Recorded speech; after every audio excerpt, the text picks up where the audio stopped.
나눌 하나님의 말씀은 베드로전서 3장입니다. 베드로전서 3장 15절 16절 말씀인데요. 우리 두 절밖에 안 되니까 우리 한 목소리로 두 절 함께 봉독하도록 하겠습니다. 베드로전서 3장 15절 16절 말씀입니다. 너희 마음에 그리스도를 주로 삼아 거룩하게 하고 너희 속에 있는 소망에 관한 이유를 묻는 자에게는 대답할 것을 항상 준비하되 온유와 두려움으로 하고 선한 양심을 가지라. 이는 그리스도 안에 있는 너희의 선행을 욕하는 자들로 그 비방하는 일에 부끄러움을 당하게 하려 함이라. 아멘. 오늘 이 말씀을 가지고 나누려고 하는데, 특별히 이제 베드로전서 3장 15절 말씀을 우리가 좀 마음속에 새기고 일주일 동안 좀 기억하고 또 외울 수 있었으면 좋겠습니다. 이 말씀이 그렇지 않습니까?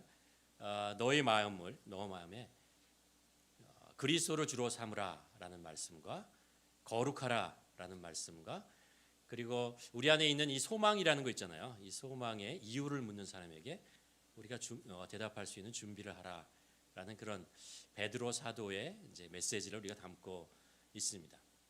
이 베드로 전서는 베드로가 쓴 편지입니다.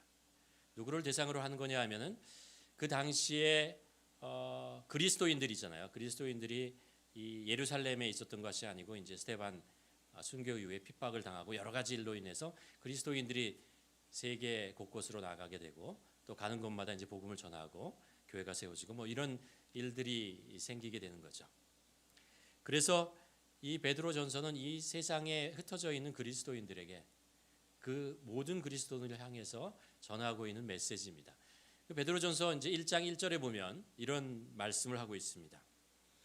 예수 그리스도의 사도 베드로는 본도, 갈라디아, 갑바도기아, 아시아와 비두니아에 흩어진 나그네들에게 편지한다라고 얘기를 합니다. 이 흩어지라는 말이 우리가 잘 아는 이제 디아스포라라는, 우리도 이제 흩어진 자들이잖아요. 디아스포라인데 나그네 이런 이야기를 하고 있습니다. 영어에 보면 이제 나그네라는 단어를 strangers라고 번역하고 있는 것을 봅니다.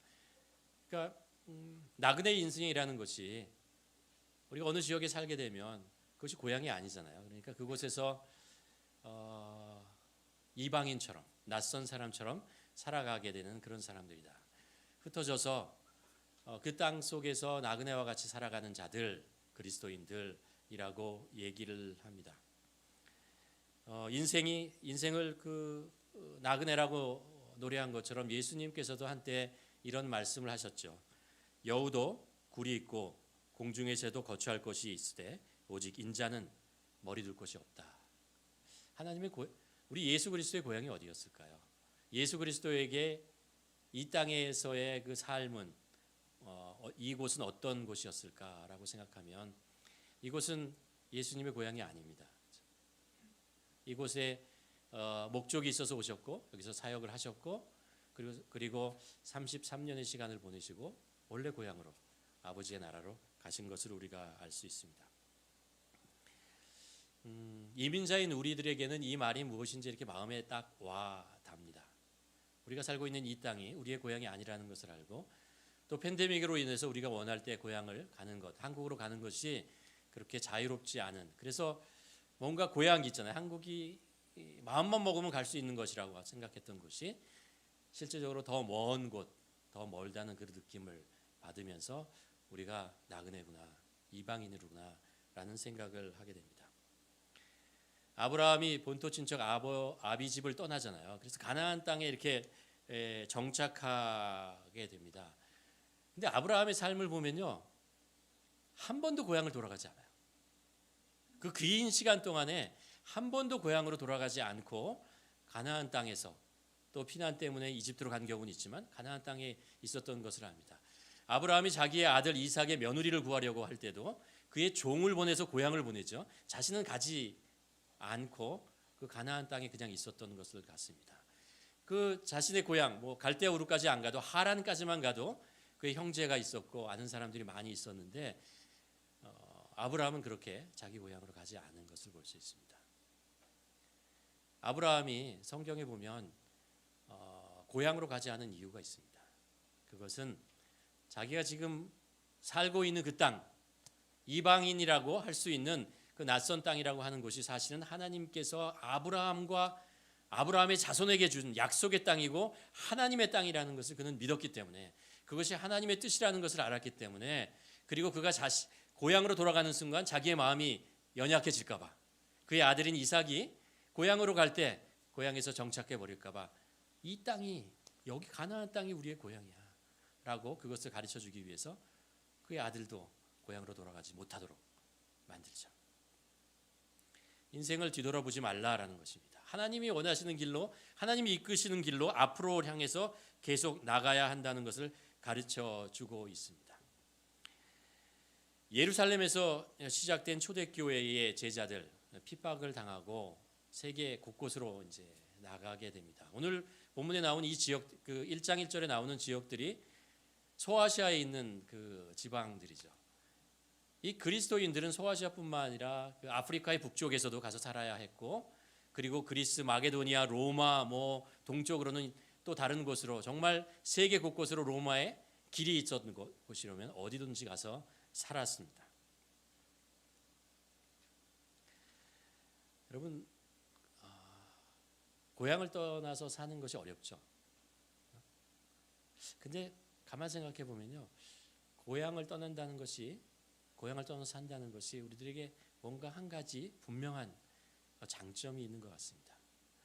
우리가 고향이라는 곳에 살면, 우리가 태어나서 자란 곳에서 살게 되면 이미 익숙한 곳이기 때문에 우리의 생각은 지금 이곳에부터 내가 얼마나 더 높이 올라갈까, 좀 더 이곳에서 내가 좀 더 어떻게 하면 편하게 살 수 있을까, 이곳에서 좀 더 많이 가질까, 남부럽지 않게 살 것인가, 남들에게 좀 인정받으며 살 것인가 라는 것, 그것에 우리가 무엇을 하고 어떻게 할 것이냐에 초점을 맞춰서 살아가게 됩니다. 근데 이제 이민생활, 낯선 곳에서 살게 되면 우리의, 어떻게 보면 우리의 뿌리가 뽑힌 거잖아요. 뿌리까지 이렇게 뽑아가지고, 그래가지고 새로운 땅에다 이렇게 심는 것입니다. 그러면서 물론 이곳에서 우리가 생존하기 위해서 애쓰고 수고하고 그렇지만, 또 좀 더 잘 살기 위해서 애쓰고 노력하지만, 그것보다 더 근본적인 질문을 우리 안에서 하기를 원합니다. 그게 뭐냐면, 왜 내가 이곳에 있는가라는 것입니다. 왜 내가 이 땅에서 이렇게 살고 있는가라는 것. 과연 이것이 무엇 때문에 내가 이런 곳에서, 낯선 곳에서 살고 있는가라는 것을 생각하게 됩니다. 사실 이것은 고향이든 아니든 우리가 그 근본적으로 가지고 있는 질문에 덮어두었던 질문을 하게 만드는 거죠. 우리는 이 땅에서 무엇을 하기 위해서, 왜 이 땅에서 사는 것인가, 우리는 도대체 누구인가 라는 질문이 있잖아요. 그런 질문을 우리 안에 하게 만드는 거죠. 하게 만듭니다. 사실 한국 사람들은 근면하잖아요. 악착 같잖아요. 그리고 똑똑하잖아요. 세계 어디 가도 살 수 있습니다. 통계를 보면요, 중국 사람들이 14억 이러잖아요. 한국 사람들은 5천만, 북한까지 합치면 7천만 되는 것 같은데, 실제로 흩어져 있는 국가 수를 치면요, 중국보다 한국 사람이 더 많은 나라에 흩어져서 살고 있다고 얘기를 합니다. 그리고 가는 데마다 한국 사람들은 그 특유의 성실과 악착스러움과 똑똑함, 이런 거 가지고 잘 살아요. 잘 살아가고 있는 것을 어디 가도 볼 수 있습니다. 그런데 한 번쯤 우리가 한번 질문을 해볼 필요가 있습니다. 내가 왜 이곳에 살고 있는가? 나는 누구인가? 라는 것. 그것을 우리가 신앙인으로서 성경을 근거로 해서 우리가 한번 찾아볼 필요가 있는 거죠. 하나님은 우리를 누구라고 하는가? 라는 것. 그것을 우리가 성경을 통해서 한번 찾아볼 필요가 있는데, 베드로 사도가요, 베드로전서에서 그 얘기를 해줘요. 1장 1절에서 흩어져 있는, 이 많은 지역에 흩어져 살고 있는 나그네와 같은 인생을 살고 있는 여러분들, 그리스도인이여, 여러분은 누구인다라는 것들을 1장 2절에 가서 이렇게 얘기를 합니다. 곧 하나님 아버지의 미리 아심을 따라 성령이 거룩하게 하심으로 순종함과 예수 그리스도의 피 뿌림을 얻기 위하여 택하심을 받은 자들이여 에게 편지하노니 은혜와 평강이 너희에게 더욱 많이 있을지어다. 사도 베드로는 이 흩어져 있는 나그네와 같은 인생을 살고 있는 그리스도인들이 정처 없이 그냥 사는 것이 아니다라는, 목적 없이 사는 것이 아니고 그냥 생존하기 위해서 사는 것이 아니고 한마디로 정리해 줍니다. 뭐냐면 너희는 하나님의 택하심을 받은 자들이다. 하나님이 미리 계획하셨고 성령을 통해서 너희 삶을 인도하고 예수 그리스도의 피뿌림을 통해서 너희를 구원하기 위해서 그 자리로 이끄신 택한 자라고 얘기를 하고 있는 것입니다. 우리가 나그네 같은 인생이지만 이 세상에서 어떤 즐거움과 쾌락을 느끼기 위해서, 아니면 이 세상의 고통과 아픔 속에서 좌절하고 슬퍼하고 외로워하기 위해서, 아니면 갈 길을 모르고 방황하는 그런 인생을 살기 위해서 그냥 놔둔 그런 것이 아니고 하나님께서 택하신 자, 하나님께서 미리 알고 예정하신 자들, 미리 알고 성령님을 통해서 인도하신 자들, 그뿐만 아니라 예수 그리스도께서 구원하신 하나님의 백성이라는 것입니다. 지금 있는 그곳이 하나님께서 너를 위해서 미리 알고 인도하신 곳이다 라는 것을 얘기하고 있습니다. 여러분, 우리 인생이 하나님의 계획 안에 있다는 것을 여러분 믿으십니까? 그렇죠. 우리 인생은 하나님의 손에 있고 하나님의 인도하심에 있습니다. 하나님이 우리가 하나님의 인생의 인도하심 속에, 계획 속에 있지 않다면 예수님께서 우리를 위해서 죽으실 이유가 없습니다. 그 존귀하신 피를 흘리실 이유가 없습니다. 하나님께서는 예수 그리스도를 통해서 우리를 구원하시고 우리를 구원하셨을 뿐만 아니라 우리의 삶을 인도하시고 이끄시는 거죠. 그래서 성령님을 우리에게 보내주시고, 그리고 성령님의 인도하심을 따라서 살아가도록 우리의 삶을 이끌어 가시는 거죠. 그래서 베드로 그 사도는 흩어진 나그네라는 그 말, 세상 사람들이 보통 생각하고 있는 그들을 바라보고 있는 그 어떤 명칭, 그 정의, 그것이 아니고 하나님께서 예정하시고 하나님께서 이끄신 택하신 백성이다, 너희들은 택한 하나님의 사람들이다 라는 것들을 잊지 말라라고 얘기하고 있는 것입니다. 우리는 예수 그리스도가 이 땅에 오신 것처럼 돌아갈 본향이 있습니다. 고향이 있는 사람들입니다. 분명한, 우리가 이 땅에 살아가는 것은 성령님의 인도하심을 따라 살며 하나님의 영광을 기대하고 소망하며 나타나는 택하신 자로서 우리는 다 고향으로 돌아갈 사람이죠. 하나님의 나라로 돌아갈 사람이라는 것을 기억해야 됩니다. 그러니까 이렇게 얘기할 수 있을 것 같아요. 우리는 이 땅에 템퍼러리 비자를 가지고 사는 하나님 나라의 시민권자들이다라는 것들을 기록해야 합니다. 우리에게 비자가 있어요. 이 땅에 살 그 권리가 있는 것이죠. 권한이 있습니다. 그러나 그것이 영원한 것은 아니다라는 거죠. 우리 영원한 집은 여호와 그 하나님의 집이라는 것을 우리가 기억하고 살라. 이 베드로가 흩어진 이스라엘 백성들에게, 하나님의 백성들에게 얘기하고 있는 것입니다. 그러면서 그렇다면 하나님의 택한 백성들이 어떻게 우리가 이 땅에서 살 것인가라는 것들을 우리가 오늘 본문을 통해서 몇 가지 한번 살펴볼 수 있을 것 같습니다.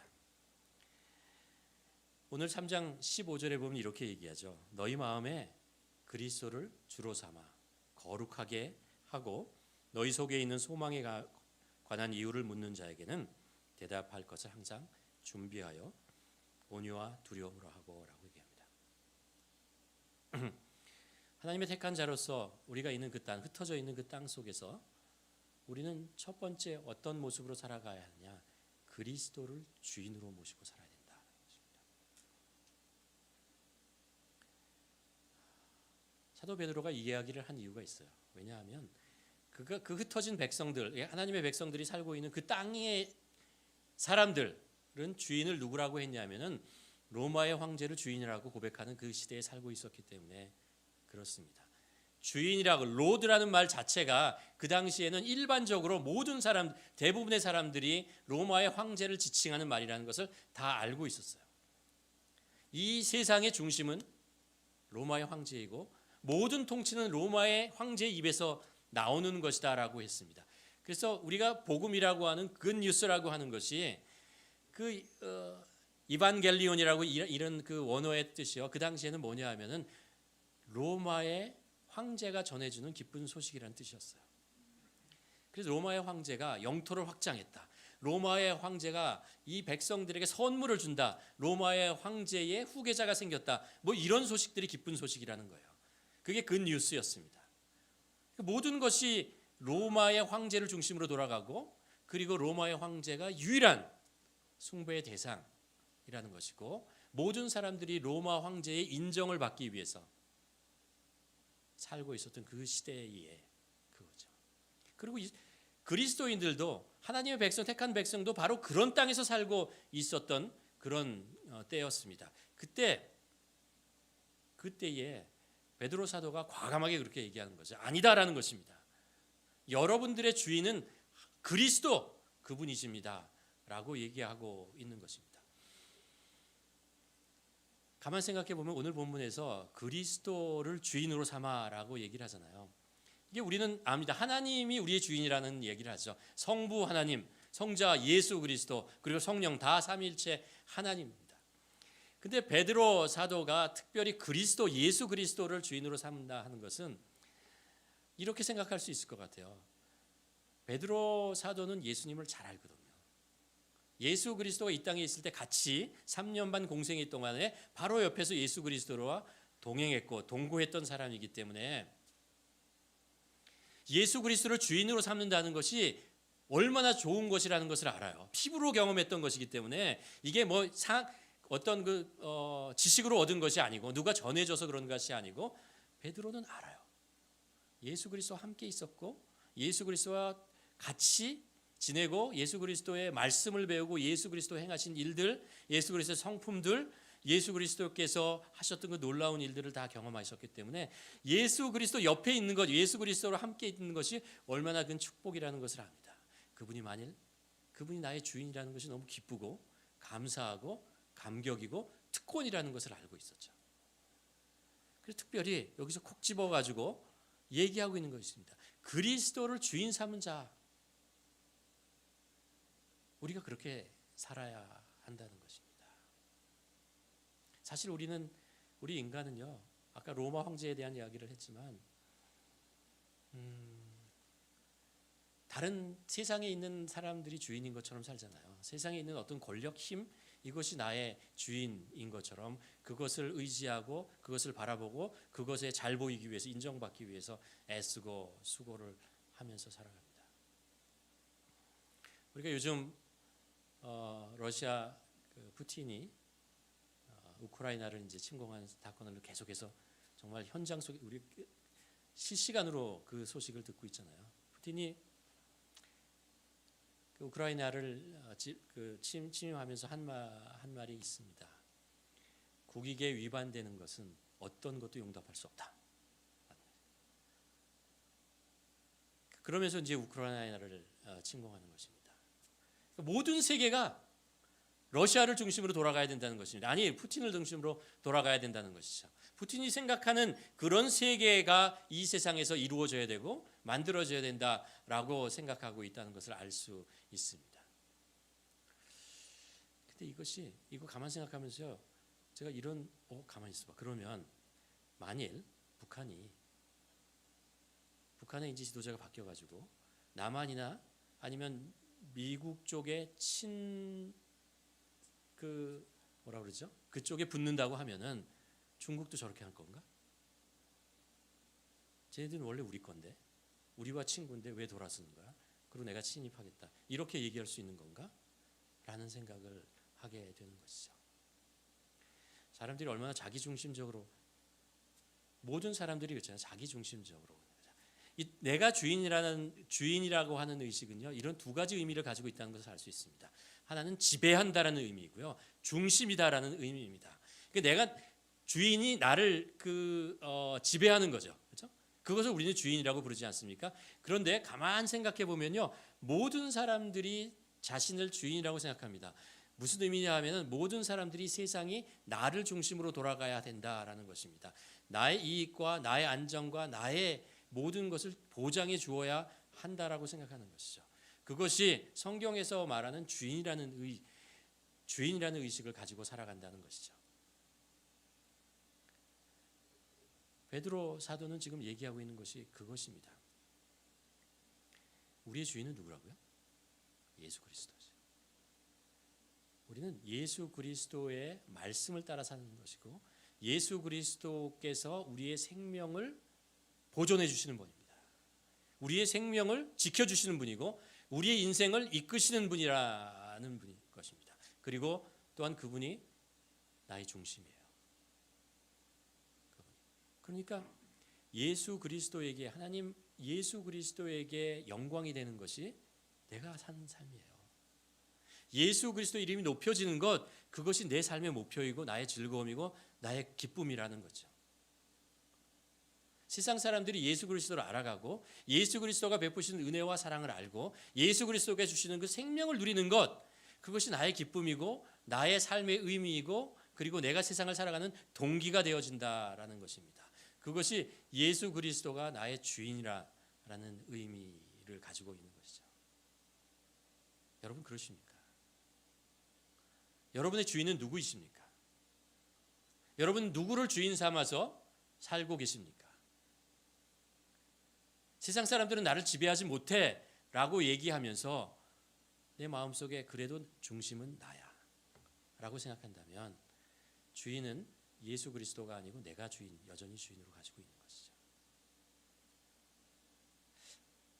계속해서 이 말씀을 하잖아요. 성경 어디를 봐도 주인이 하나님 예수 그리스도이시라는 것을 계속해서 강조하고 우리들에게 계속해서 심어주고 있습니다.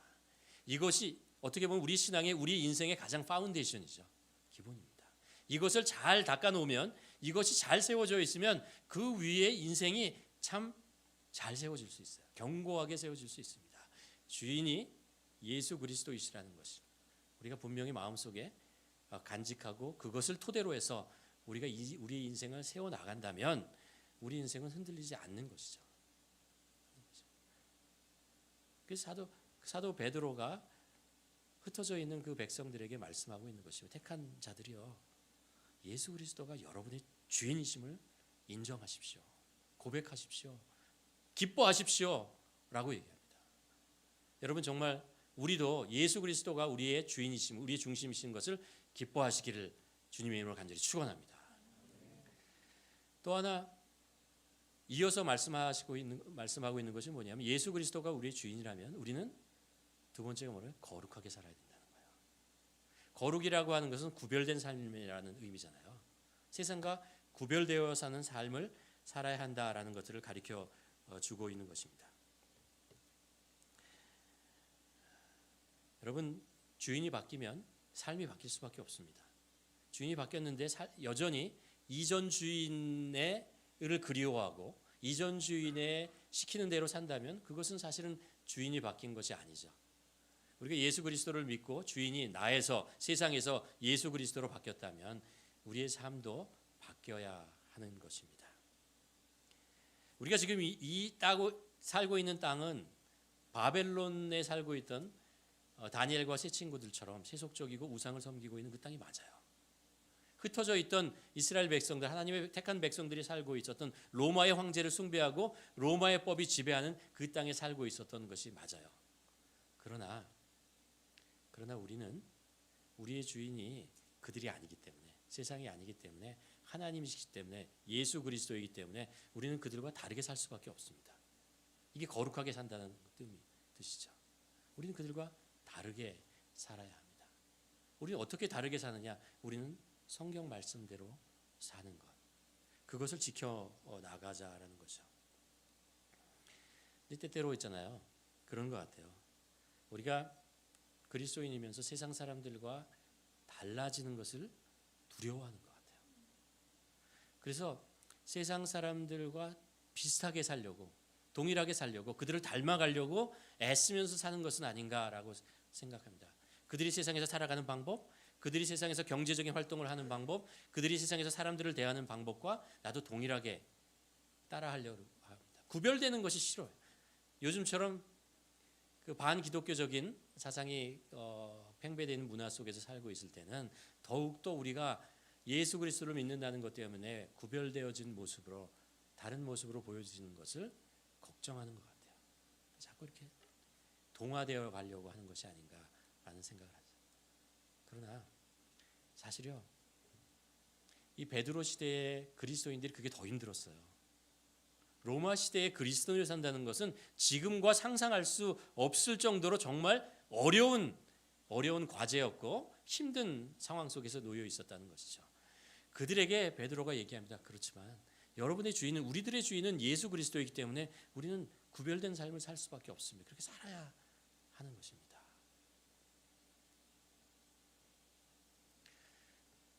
요즘 피택 임직자 교육을 하고 있습니다. 그래서 제 마음속에 한 질문을 한번 해봤어요. 그리스도 교회의 리더와 기독교 리더와 세상 속의 리더는 도대체 뭐가 다른가? 그 생각을 이렇게 쭉 하다가 한 가지 제 인사이트를 하나 얻었어요. 뭐냐면 세상의 성공한 리더는 승리하는 법을 익혀서 자신이 세워놓은 목적을 달성하는 거죠. 유능한 지도자이잖아요. 리더잖아요. 근데 성경에서 말하는 리더라고 하는 것은 이런 것 같아요. 지는 법을 배워서 내가 아닌 다른 사람들이 공동의 목표를 이룰 수 있도록 도와주는 사람. 그 사람이 성경에서 얘기하는 리더다라는 거죠. 여러분, 우리는 모세의 모습에서 그것을 보잖아요. 모세가 계속 지잖아요. 계속 져요. 욕을 먹으면 욕을 먹고 계속합니다. 그러나 놓치지 않는 거 하나 있어요. 이들을 계속해서 가나안 땅을 향해서 계속 이들을 인도해 가는 것입니다. 하나님의 백성으로서 훈련받도록 계속 나가는 것, 이거는 놓치지 않아요. 그러나 이것만 잡을 수 있다면, 이들이 하나님의 백성으로 변할 수 있고 하나님이 약속한 땅으로만 갈 수 있다면 내가 지는 것, 그것을 두려워하지 않겠다라는 것, 그것을 수치로 여기지 않겠다라는 것입니다. 그래서 오히려 자기를 지고 패배함으로써 오히려 이 사람들이 하나님의 백성으로서 성장하는 것, 변화되어지는 것을 계속해서 추구해 나가는 것을 볼 수 있습니다. 그런 것 같아요. 그리스도인이라는 건 그런 것 같아요. 남을 이기는 법을 배워서 내가 원하는 목적을 이루어내는 것이 아니고 오히려 양보하고 지고 그러는 거죠. 섬김을 받는 자가 아니고 섬기는 자리에 내려가서 그들이 하나님이 원하시는 길을 갈 수 있도록 계속해서 기도해주고 도와주고 이렇게 하는 것. 그것이 그리스도인들의 리더들이 해야 되는 역할이 아닌가라는 것을 보게 되는 거죠. 우리는 사랑을 받는 자가 아니고, 세상 속에서 사랑을 계속해서 얻어내고 받는 자가 아니고 사랑을 이렇게 주는 자들이잖아요. 세상으로부터 인정을 받고 세상으로부터 무엇을 얻고 세상으로부터 자리를 취하고 이런 것이 아니고 사람들을 인정해주고 격려해주고 그리고 사람들을 위로해 주기 위해서 나에 있는 것을 희생하는 것. 우리는 예수 그리스도께서 이 세상에서 그렇게 하셨다는 것을 알 수 있습니다. 끊임없이 예수님은 섬기는 자리에 내려가시고 그리고 그들에게 무엇인가를 주기 위해서, 베풀기 위해서, 도와주기 위해서 계속해서 애쓰고 수고하면서 마지막에서는 그들에게 생명을 주기 위해서 십자가에서 당신의 생명을 내어놓으셨다는 것을 알 수 있죠. 이게 그리스도인, 거룩하다는 뜻이라고 믿습니다. 베드로는 그 흩어져 있는 백성들에게 그렇게 살자라는 거죠. 이 세상에서 우리도 그렇게 살자. 예수님처럼 그렇게 구별된 삶, 거룩한 삶을 살도록 하자라는 것입니다. 그리고 또 하나, 택한 이스라엘 하나님의 백성으로서 해야 될 일, 어떻게 살 것인가를 마지막으로 이렇게 얘기를 합니다. 준비된 자로 살자라는 거예요. 무엇을 준비하냐?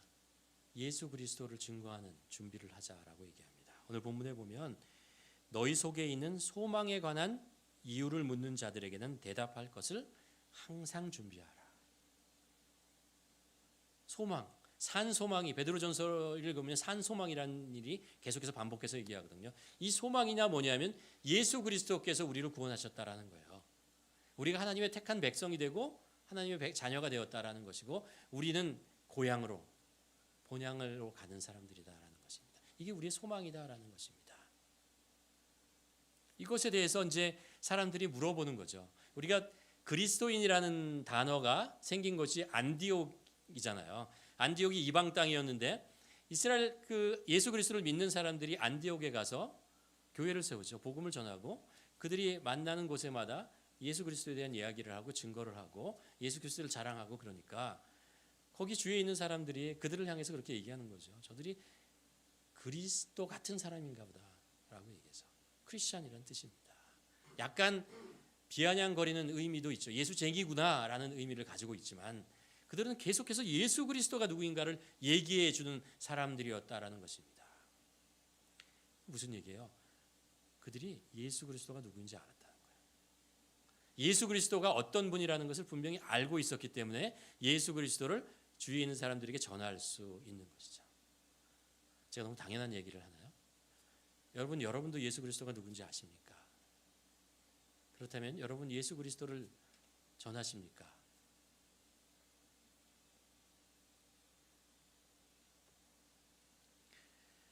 사실 세상 속에서 예수 그리스도를 증거하는 것은 쉽지 않았습니다. 베드로전서에 보면 사도 바울이 이런 이야기를 하죠.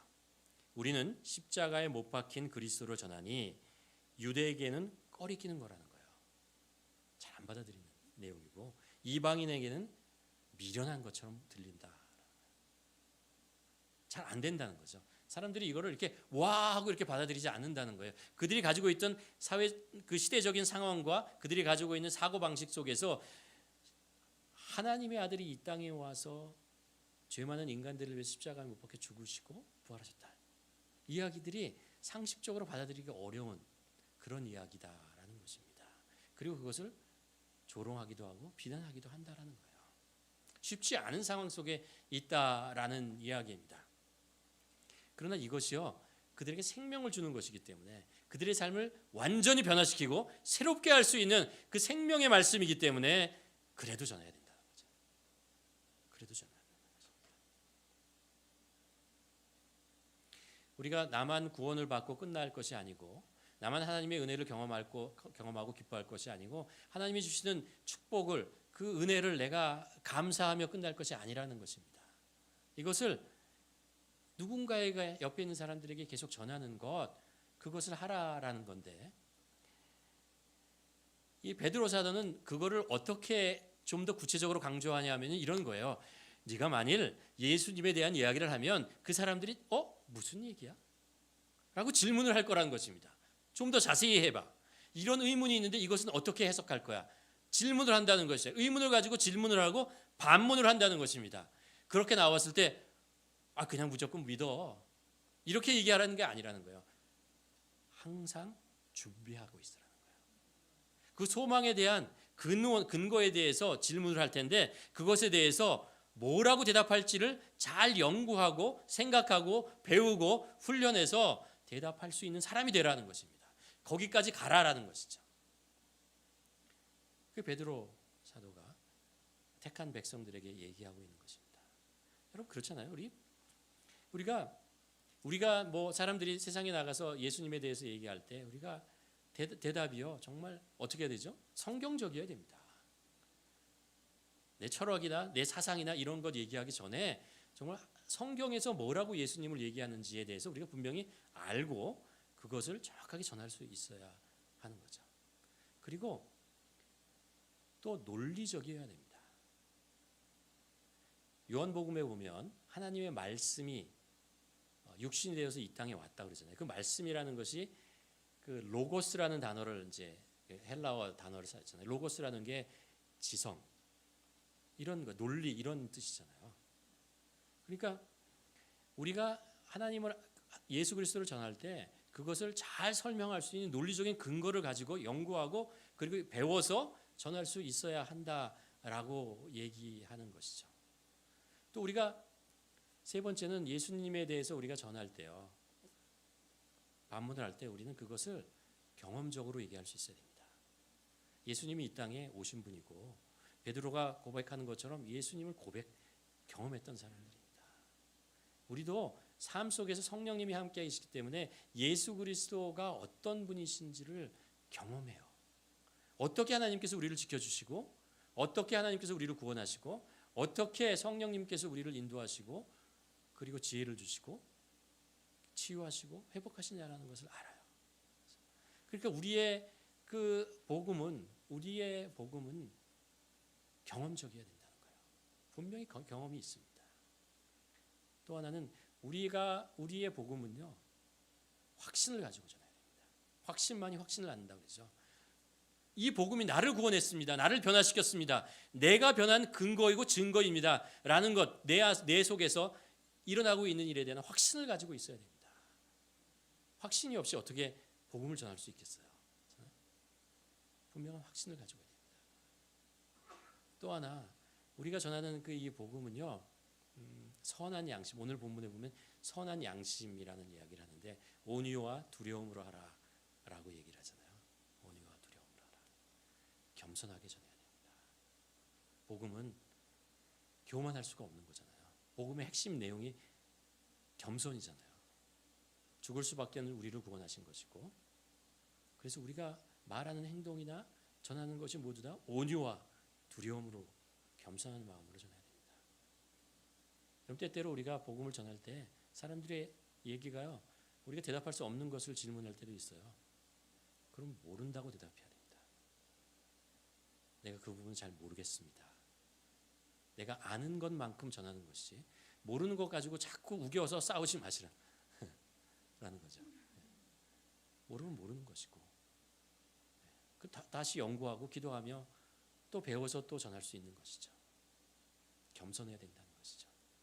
세상 사람들이 우리에게 질문하고 싶어 한다는, 하나님께서, 성령님께서 먼저 일하셔서 어떤 사람들에게 질문을 주신다는 거예요.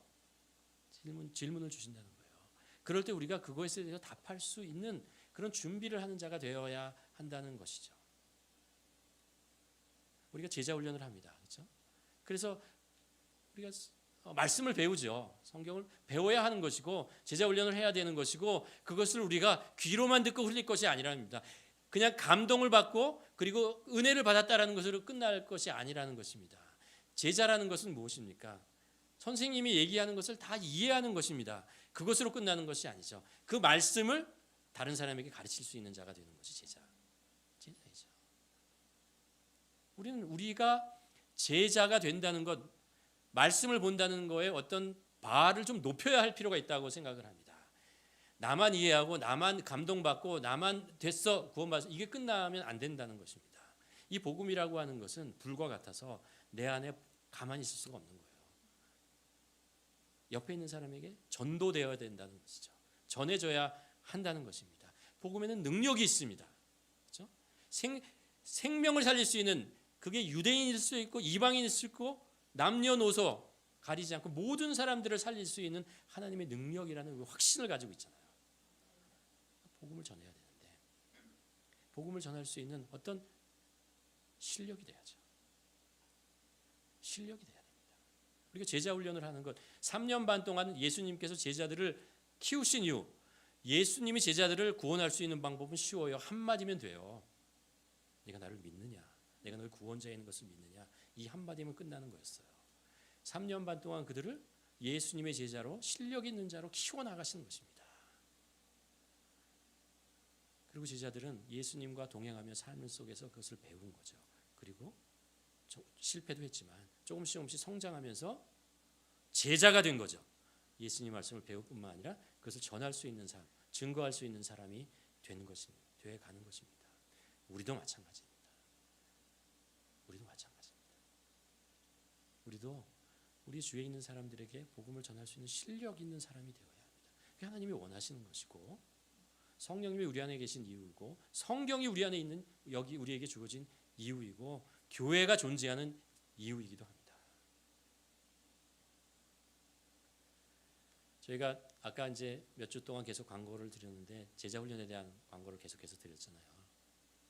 저희가 이제 창립하고 12년 이제 14년째 되는데, 처음부터 소수 인원이 적을 때부터 계속해서 제자 훈련을 만들어 왔습니다. 조금씩 쌓아오고, 그래가지고 우리가 처음 이제 믿음의 어떤 그 기초를 쌓기 위해서 축복의 여정이나 1:1 제자 양육 이런 프로그램을 했고, 어떤 믿음의 뼈대를 세우기 위해서 제자훈련 1, 2, 3 이런 것을 했고, 또 그 믿음의 어떤 그 깊이를 더하기 위해서 예수님의 사랑 이런 것들을 하고 있습니다. 또 그뿐만 아니라 이제 우리가 배운 것을 전할 수 있게 하기 위해서 1대1 리더, 양육 리더 훈련 이런 것들을 합니다. 그리고 우리가 이 교회뿐만 아니라 세상 속에서 어떻게 제자로 살아갈 것인가라는 그런 큰 숙제가 있잖아요. 그런 것을 우리가 같이 기도하며 배우기 위해서 세상 속의 제자라는 것을 또 합니다. 또 복음을 어떻게 구체적으로 전할 것인가라는 것을 훈련하기 위해서 전도 폭발 이런 것들도 합니다. 그럼 계속해서 말씀드리지만 이거 계속해서 좀 하셨으면 좋겠어요. 계속해서 하고 우리가 좀 더 제자로서의 구비된 자가 됐으면 좋겠습니다. 그래서 제자는 다른 사람에게 복음을 전할 수 있어야 되고 가르칠 수 있어야 됩니다. 할 수 있어요. 누구나 할 수 있는 것입니다. 우리가 훈련을 하고 배운다면은 누구나 할 수 있고, 우리가 가지고 있는 완벽하지만 않지만 우리 교회에서 있는 제자 훈련 프로그램들을 쭉 따라가다 보면은 그렇게 할 수 있어요. 지금 저희 교회에서는 이 프로그램을 쭉 해가지고 개인적으로 그렇게 제자 양육을 하시는 분들이 있어요. 아들에게도 하고 아들 친구에게도 하고 아는 사람들에게 만나면은 제자 양육을 하면서 개인적으로 하는 사람들이 있습니다. 우리 전부 다 좀 그렇게 되었으면 좋겠어요. 제자가 되어서 다른 사람에게 복음을 전할 뿐만 아니라 그들을 좀 양육할 수 있는 그런 자리까지 우리가 좀 성장해야 돼요. 여러분 이미 들었어도 한 번 더 들으셔도 돼요. 우리의 신앙은 계속 변하잖아요. 똑같은 성경을 봐도 성경 속에 우리 이해가 다르고 깊이가 달라지는 것입니다. 제자 훈련도 함께 배우고 또 나누다 보면요, 같이 제자 훈련을 하는 사람들의 그 영향을 받기 때문에, 좋은 영향을 받기 때문에 우리가 또 성장합니다. 나는 한 번 했으니까 끝난다고? 아니에요. 그렇지 않아요. 또 듣고 기회가 있을 때마다 하고. 그래서 여러분 특별히 이제 새로 등록하신 분들 있잖아요. 새가족 되신 분들 꼭 요번에 꼭 하나 꼭 하십시오. 한 번에 여러 개 하지 마시고요. 1년에 꼭 한 가지 정도만 하셔도 됩니다. 두 가지 이 정도만 하시고, 저희가 제자 훈련을 상반기, 하반기 이렇게 두 번에 나눠서 하거든요. 이제 상반기 것이 시작되는 건데, 그럼 마음에 이제 한번 예배도 잘 드리지만 좀 더 제자 훈련을 통해서 좀 더 신앙이 성장하고, 어떻게 하면 나도 다른 사람에게 복음을 전하고 또 그 사람이 좀 성장할 수 있도록 말씀을 가지고 양육할 수 있으면 없을까? 한번 여러분 고민하면서 제자 훈련에 임해야. 우리가 기대가 높으면 우리가 더 열심히 하게 되잖아요. 나 한 50점만 받을래 그러면 50점 공부밖에 안 하잖아요. 근데 나중에 나 티칭 할래 라고 생각하면 더 열심히 배우게 되는 것이죠.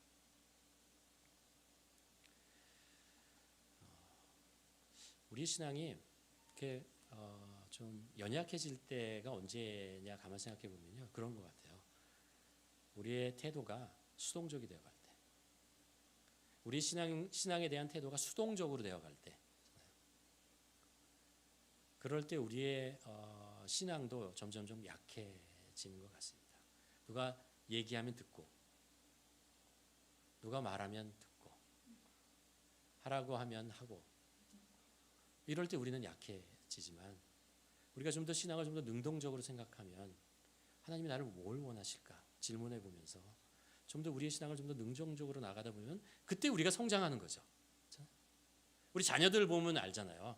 수동적인 아이들이 좀 그런 애들 있고, 좀 활발하고 능동적인 아이들이 훨씬 더 빨리 자라고 빨리 익히는 것을 우리가 볼 수 있죠. 지난 2년간의 이 팬데믹 상황이 우리 신앙을 굉장히 수동적으로 만들어 가고 있는 것 같습니다. 굉장히 이렇게 뒤로 물러나게 하고, 뭔가 이렇게 앞에 나가는 것보다 그냥 이 정도면 되지 않았어? 이렇게 그냥 편하네. 여기에 익숙해지네. 괜찮네 이것도. 이렇게 돼가는 거죠. 이게 우리의 신앙이 점점 수동적으로 돼가는 것입니다. 이럴 때 우리의 신앙이 약해져요. 이게 계속되면 나도 모르게 연약한 신자가 되고 만다는 것이죠. 우리가 좀 더 이 팬데믹을 속에서도 위드 코로나 시대로 갈 수밖에 없는 상황 속이잖아요. 우리가 다시 우리의 신앙의 태도를 좀 바꿔서 좀 더 능동적으로 하나님이 인도하시는 길을 찾고 간절히 기도하고 그리고 그것에 응답하면서 순종하면서 나가는, 그래서 사도 베드로가 흩어져 있는 이스라엘 백성들, 하나님의 택한 백성들, 그 어려운 상황 속에서 눌리고 힘들고 수동적으로 신앙생활할 수밖에 없는 그런 핍박 속에 놓여 있는 그 택한 백성들에게, 아니야, 너희는 흩어진 나그네가 아니고 택한 백성이야. 하나님이 너희를 미리 아셨고 정하셨고 그리고 성령님이 너를 인도하시고 예수 그리스도의 피로 너를 구원하신 택한 자라는 것을 강조하면서 우리 거룩하게 살자. 구별된 자로 사는 것을 두려워하지 말자. 그리고 복음을 전하고 제자로 성장하는 것에 우리가 더욱더 열정을 내리고 기도하며 살아가자. 여러분, 이 메시지가 사실은 우리에게 전하는 우리의 삶을, 우리의 신앙을 좀 더 인커리지하는 그런 소리로 우리가 함께 듣고, 또 이 시대에 우리가 좀 더 수동적인 신앙에서 좀 더 능동적인 신앙으로 하나님 앞에 나아가는 우리 모두가 되기를 주님의 이름으로 간절히 축원합니다. 기도하시겠습니다. 우리 한번 우리 자신을 돌아와 봤으면 좋겠습니다. 지난 2년 동안 혹시 나의 신앙이 굉장히 수동적이 되어가는 것은 아닌지, 계속해서 뒤로 물러나고 앉아있고 편하고 이런 것을 계속해서 추구하고 그것에 적응해 가고 있는 것은 아닌지 한번 우리 자신을 돌아보며, 오늘 베드로 사도가 흩어져 있는 나그네와 같은 그들에게, 이스라엘 그리스도인들에게 너희는 택한 백성이다라는 것을 강조하면서 다시 일어나자, 거룩한 삶을 살자, 구별된 삶을 살자, 제자로서의 증인으로 다시 일어나자라고 했던 것처럼, 주님, 저희들도 이 팬데믹 상황으로 수동적인 우리의 신앙, 소극적인 우리의 신앙이 이제 다시 한번 성령님 우리들을 다시 불을 내려 주시옵시고 우리를 다시 열정을 허락하여 주시옵시고 우리가 다시 예수 그리스도를 닮아가는데 우리가 매진하며 나아갈 수 있는, 그래서 제자로서 세상 속에서 하나님을, 우리 주님을 증거하는 자로 살아가는 우리들 되게 하여 주시옵소서. 함께 결단하며 기도하며 나아가기로 합니다.